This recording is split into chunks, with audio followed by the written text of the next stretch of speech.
Saudi আরবে যাওয়ার জন্য সবাই জানেন ম্যান পাওয়ার অনেকটা গুরুত্বপূর্ণ। শুধু সৌদি আরব না, অন্যান্য রাষ্ট্রে যাওয়ার জন্য ম্যান পাওয়ারটা অনেকটা গুরুত্বপূর্ণ একটা কাগজ। এখন ওই ম্যান পাওয়ার কার্ড আমাদের হইতেছে না। ম্যান পাওয়ার কার্ডে নিয়ে অনেকটা ঝামেলা চলতেছে, অলরেডি আপনারা সকলেই জানেন। কিছু কিছু লোকের ম্যান পাওয়ার হয়, কিছু কিছু লোকের ম্যান পাওয়ার হইতেছে না। অনেক এজেন্সি জমা দিচ্ছে, ম্যান পাওয়ার হইতেছে না। অনেক এজেন্সি জমা দেয় নাই, তারপরে বলতেছে ম্যান পাওয়ার হয়ে গেছে।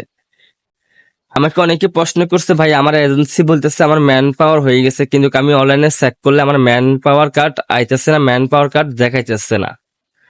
দেখেন আপনার এজেন্সি জমা দেয় নাই, তাই আপনাকে একটু ঘুরেতেছে।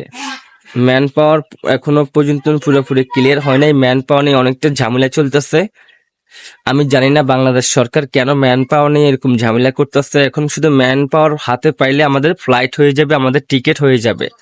এখন এই ম্যান পাওয়ার জন্য আমাদের টিকিট হইতেছে না, আমাদের ফ্লাইট হইতেছে না।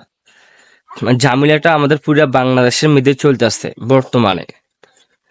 তো যাদের এখনো পর্যন্ত ম্যান পাওয়ার হয় নাই, ইনশাল্লাহ হয়ে যাবে, খুব টেনশন করবেন না। তবে একটু টেনশন থাকে তারপর, যে আমার ম্যান পাওয়ার কার্ড হইতেছে না কেন, হয়ে যাবে। একটু টেনশন একটু বেশি লাগে, হ্যাঁ ঠিক আছে। তবে আপনার এজেন্সির সাথে কথা বলবেন, এজেন্সি দেখেন কি বলে।